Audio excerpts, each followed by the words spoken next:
వాళ్ళు ఏం చెప్తున్నారు అంటే మేము గత ప్రభుత్వంలో 7% ఇచ్చామని చెప్తున్నారు. ఈ బడ్జెట్ ఏదైతే 8,000 కోట్లు ఏదైతే ఉందో గత ప్రభుత్వం నుంచి ఇదే జరుగుతుందని చెప్తా ఉన్నారు.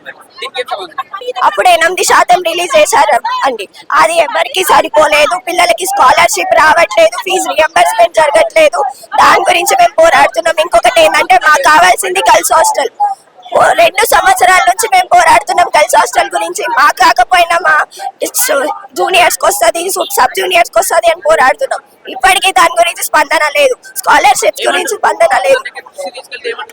అసలు రెస్పాన్సే వస్తలేదండి. మేము పోయి లెటర్స్ ఇచ్చినా మాకు రెస్పాన్స్ వస్తలేదు. ఇంత పట్టించుకోని ప్రభుత్వం మాకెందుకు? సీఎం రేవంత్ రెడ్డి గారు ఒకటే చెప్తున్నాము, మాకు యూనివర్సిటీ పీజీ కాలేజ్ కి గర్ల్స్ హాస్టల్ అనేది కావాలి. అంటే గత ప్రభుత్వం నుంచి ఇవే ఫెసిలిటీస్ ప్రాబ్లమా లేకపోతే ఈ ప్రభుత్వం నుంచి ఎలా స్టార్ట్ అయింది? ఈ ప్రభుత్వం నుంచి ఉండండి. అప్పుడు ఉండే మాకు ప్రాబ్లమ్స్ ఇప్పుడు ఇంకా ఎక్కువ అవుతున్నాయి ప్రాబ్లమ్స్. బయట ఉండి మేము రావాల్సి వస్తుంది, ప్రైవేట్ హాస్టల్స్ లో ఉండాల్సి వస్తుంది. గవర్నమెంట్ కాలేజ్ లో మాకు సీట్ వచ్చి ఏం లాభమండి? ఇక్కడ హాస్టల్స్ ప్రొవైడ్ చేస్తారు, మేము సేఫ్ ఉంటామనే కదా మా తల్లిదండ్రులు మమ్మల్ని పంపించేది. ప్రైవేట్ హాస్టల్స్ లో ఉండి బయటికి వెళ్తాము, ఎటో వెళ్తాము, ఏమైతుందో తెలీదు. ఇక్కడ ఉంటే మాకు సేఫ్టీ అనే కదా పంపించేది. ఇంత కూడా పట్టించుకోకపోతే ఇంకేడికి వెళ్తారు పిల్లలు? ఏడికెళ్తారు విద్యార్థులు? ఏడికెళ్ళి సేఫ్ ఉంటారు? ఇంకా ఆలోచించాలి కదా, ఉమెన్స్ గురించి అన్న ఆలోచించాలి కదా.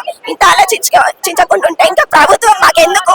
ఓట్లేసి మేమేం లాభం? ప్రభుత్వం వచ్చి 15 నెలలు గడుస్తా ఉంది, 16వ నెలకు వస్తుంది, అయినా ఇంకా విద్యాశాఖ మంత్రి లేదు. దీనిపైన ఏం మాట్లాడారు?